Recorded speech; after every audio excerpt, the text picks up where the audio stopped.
Good afternoon, morning, good morning. Good morning, green eggs and ham style.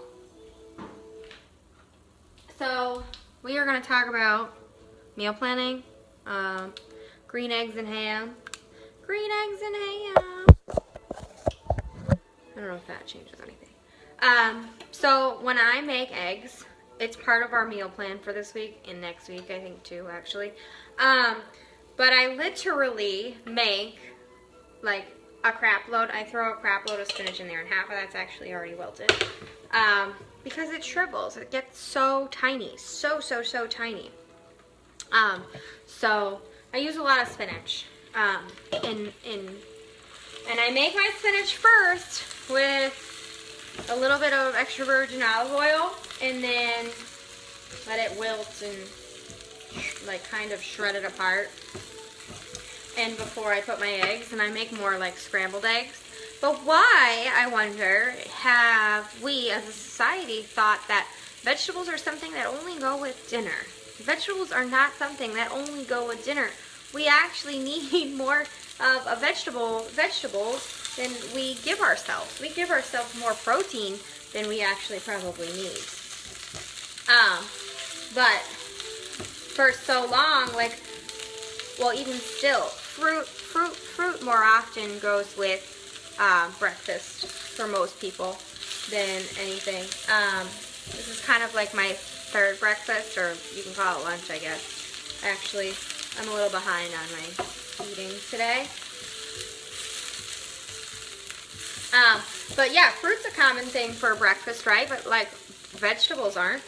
Vegetables is like a big X. No, don't give me those. And you'll hear kids say that too. Kids don't really like that. Like, to be honest with you, when I go out to breakfast, I want a big omelet or some sort of eggs stuffed with like sauteed onions and mushrooms and peppers and broccoli and spinach with hot sauce. Like, that's what I want. And I try to ask them to lessen the cheese. But yeah, it's a big, like, kind of no-no, and it's actually important. It's important for your results. It's important for your nutrition, and it's good for your body. So, hold on, I gotta go grab my eggs.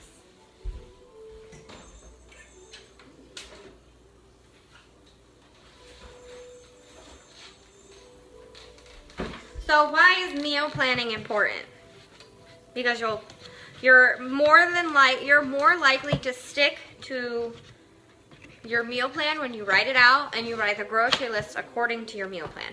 And you're less likely to buy junk when you write a meal plan and you write a grocery list compared to your meal plan.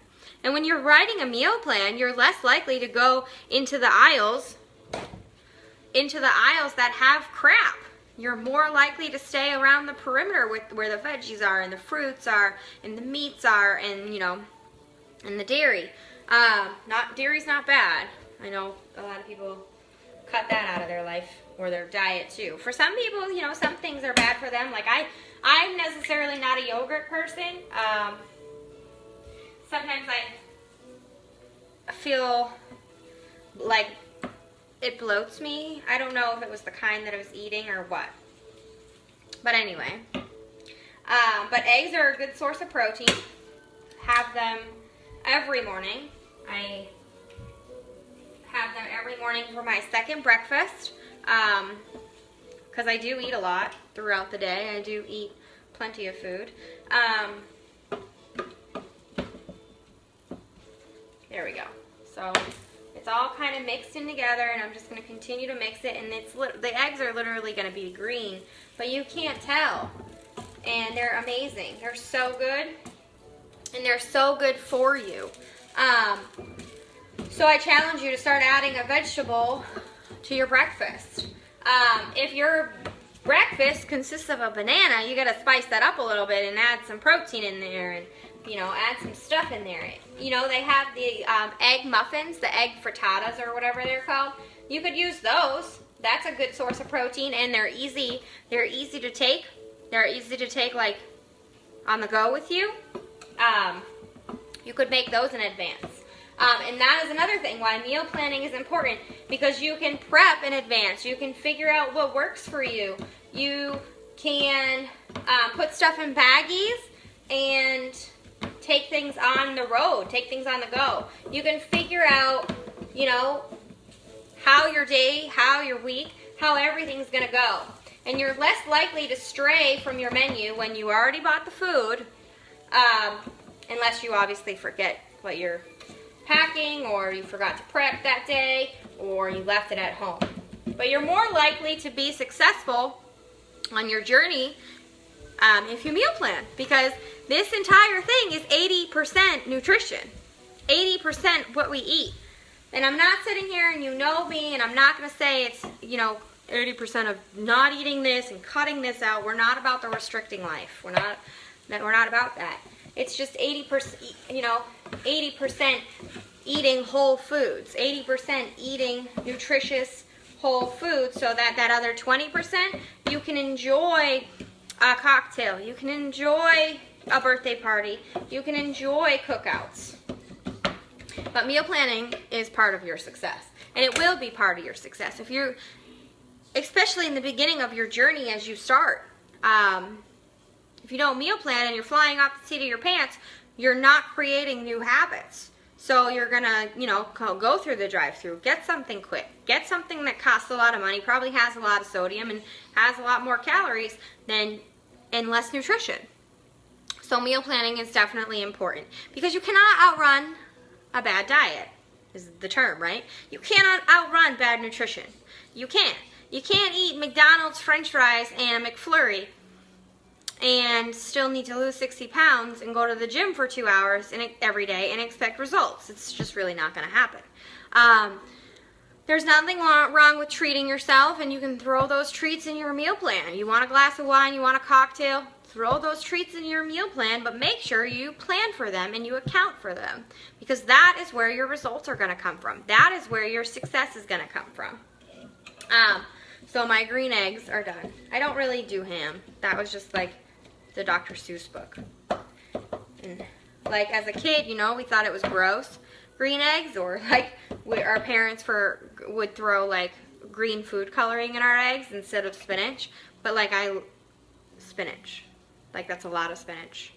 My kids eat this too, but I put hot sauce on mine.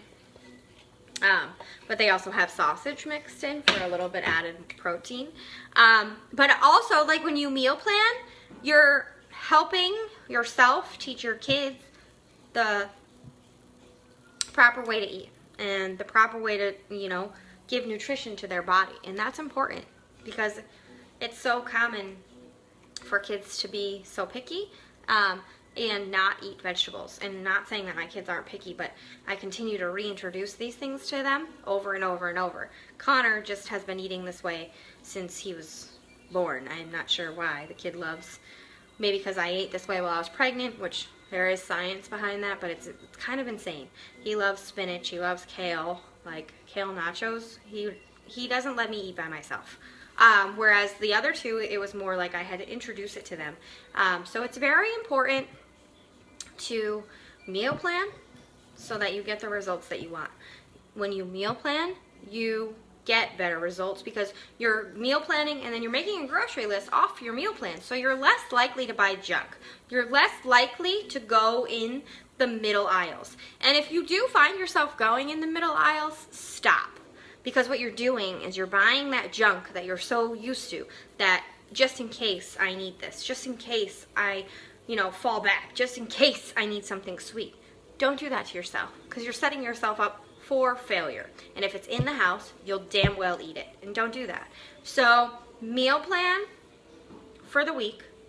Put your treats in there. If you have a cookout that you're going to, have a plan in advance, you know. Stick to your plan for your breakfast and your morning snack, and then maybe at the barbecue, have pulled pork. Who can't, like, have pulled pork, have a margarita, have some chips, but then go back to dinner. When you come home, have dinner aligned to your meal plan.